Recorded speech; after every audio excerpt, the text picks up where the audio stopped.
Class में हमने धातु और अधातु के रासायनिक गुणों के अंतर्गत धातुओं की ऑक्सीजन के साथ क्रिया का अध्ययन किया।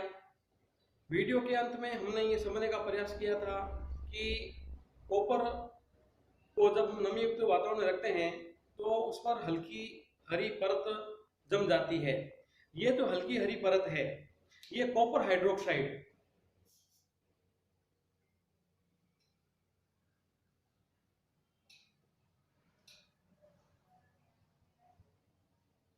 कॉपर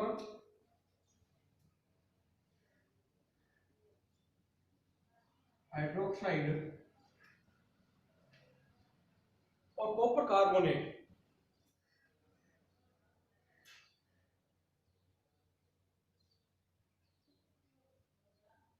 कॉपर कार्बोनेट का मिश्रण होती है।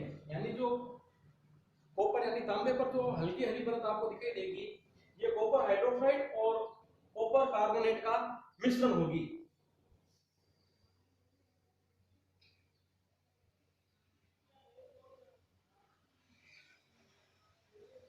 इस वीडियो क्लास में हम धातुओं की लिटमस पत्र के साथ क्रिया और अधातुओं की ऑक्सीजन के साथ क्रिया और अन्य रासायनिक क्रियाओं के बारे में चर्चा करने वाले हैं।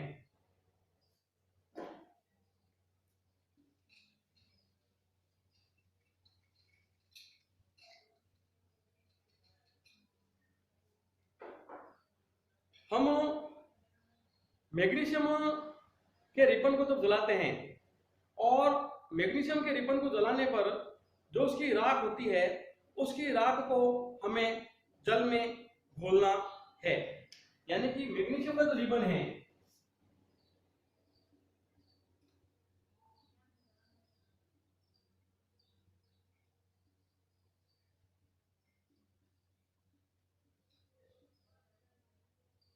इसको जलाना है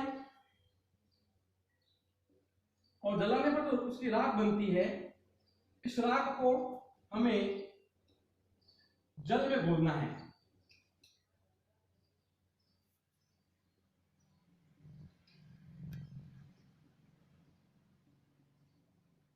जब आप मैग्नीशियम की राख को जल में घोलेंगे और उस विलयन में अगर आप लाल लिटमस पत्र लेकर के जाएंगे, यानी जो आपने घोल किया है उसमें आप लाल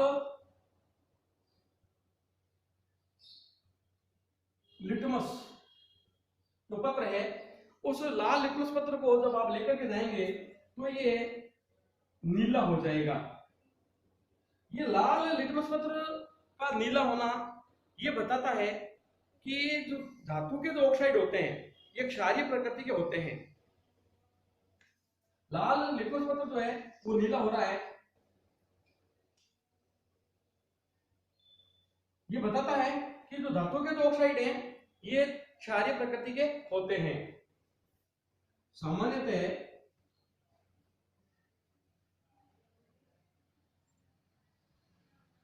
धातु के ऑक्साइड क्षारीय प्रकृति के होते हैं।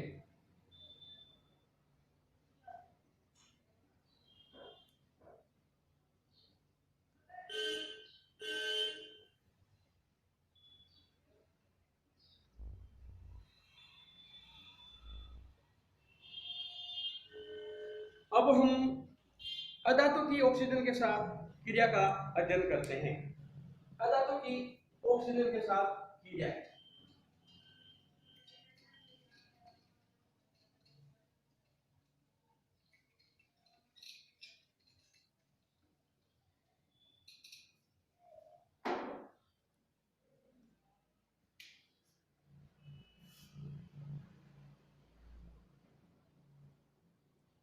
अधातु की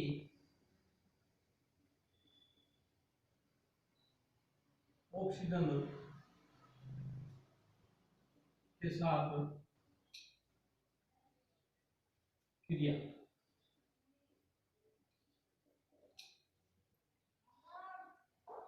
सल्फर को जब हम ऑक्सीजन से क्रिया करवाते हैं तो सल्फर डाइऑक्साइड का निर्माण होता है। सल्फर की ऑक्सीजन से जब हम क्रिया कराएंगे तो सल्फर डाइऑक्साइड का निर्माण होगा। ये सल्फर है, ये ऑक्सीजन है, और जब इसकी क्रिया कराई तो सल्फर डाइऑक्साइड का निर्माण हुआ। Sulphur dioxide.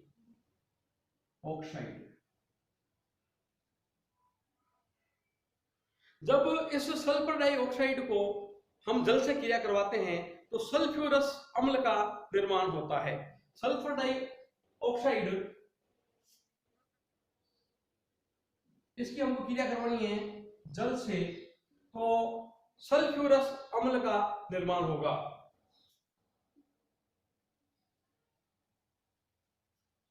यह है सल्फर डाइऑक्साइड।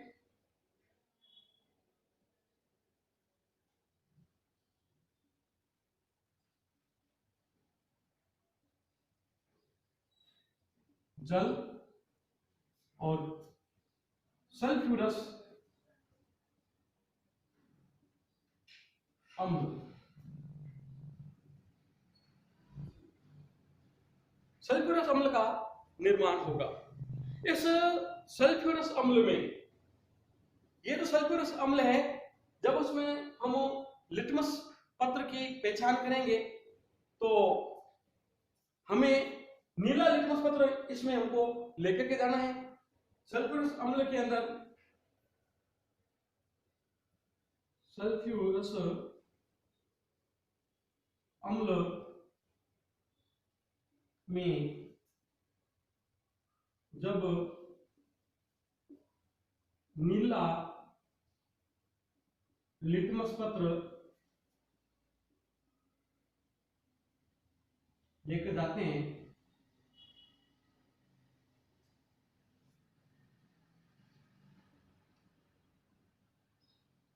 तो नीला लिटमस पत्र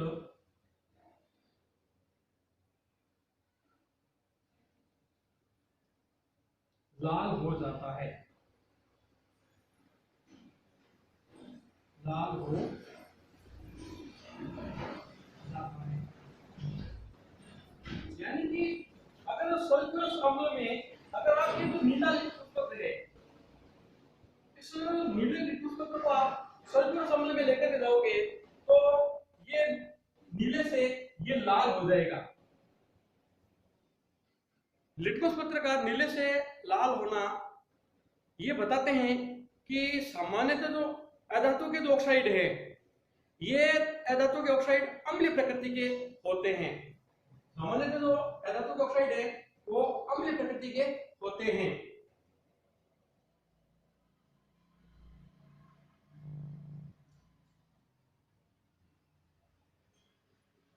ये ऑक्साइड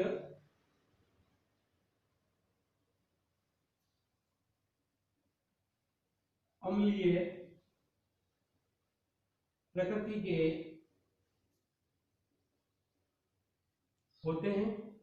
सारों में हम ये कह सकते हैं कि कोई भी अधातु जब ऑक्सीजन के साथ क्रिया करता है तो ऑक्साइड का निर्माण करता है, और ऑक्साइड के अंदर जब हम नीले लिटमस पत्र को लेकर के जाएंगे तो वह अम्लीय प्रकृति को प्रकट करते हुए नीला लिटमस पत्र जो है वह लाल हो जाएगा। अगले चरण में धातु और अधातु की जल से अभिक्रिया के बारे में हम चर्चा करते हैं।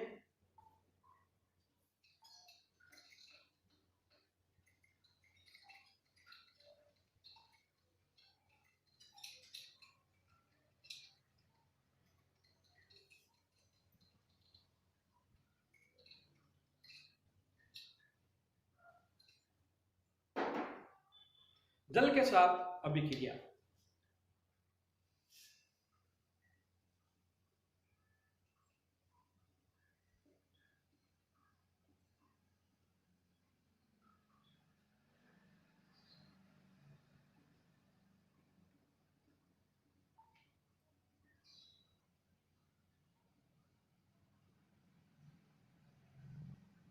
सोडियम धातु बहुत ही अभिक्रियाशील धातु है।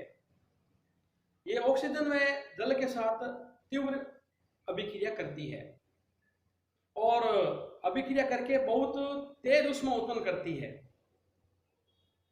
इसलिए सोडियम धातु की ऑक्सीजन व जल के साथ बचाव हो, उसका संपर्क नहीं हो, इसलिए सोडियम धातु को हमेशा मिट्टी के तेल में डुबो करके रखते हैं।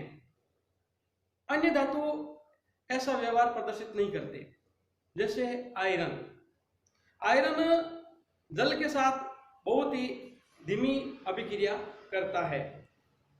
सामान्यतः अधातु भी जल से अभिक्रिया नहीं करते, परंतु जो अधातु है ये वायु में बहुत अधिक सक्रिय हो सकते हैं, वायु में अपनी क्रिया प्रदर्शित करते हैं। इस प्रकार के अधातु को जल में रखा जाता है, जैसे फास्फोरस।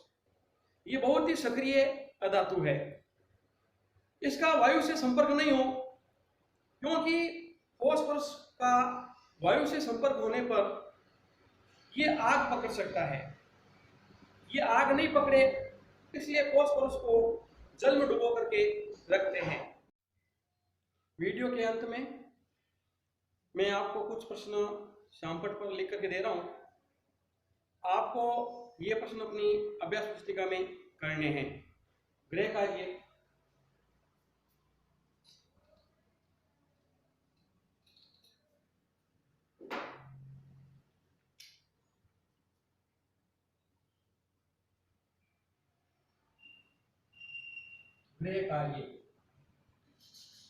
जो आपको अपनी अभ्यास पुस्तिका में करना है।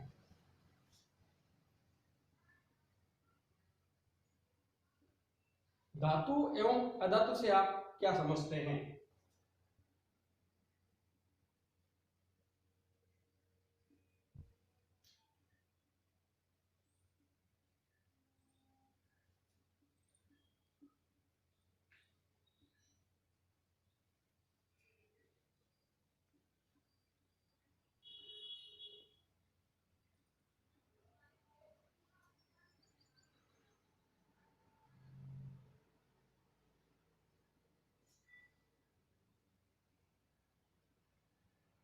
प्रश्न क्रमांक 2, अधातु के भौतिक गुण लिखिए।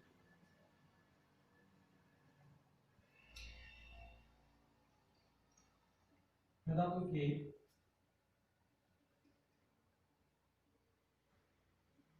भौतिक गुण लिखिए।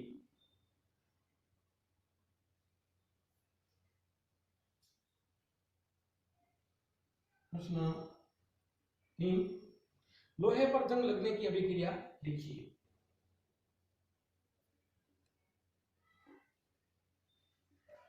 लोहे पर जंग लगने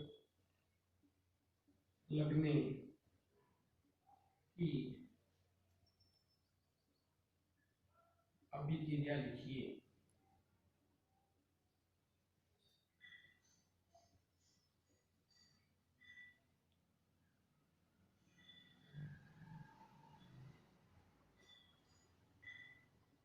क्रमांक 4, क्या कारण है कि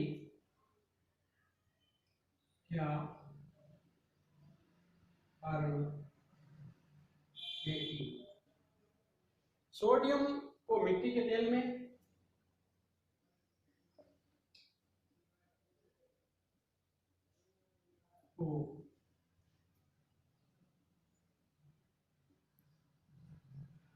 मिट्टी के तेल में वह फास्फोरस को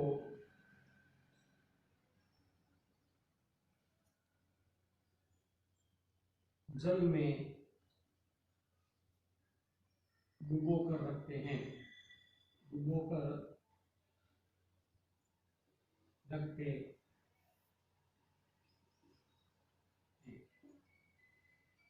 आप स्वस्थ रहें, प्रसन्न रहें, निरंतर अध्ययन करते रहें।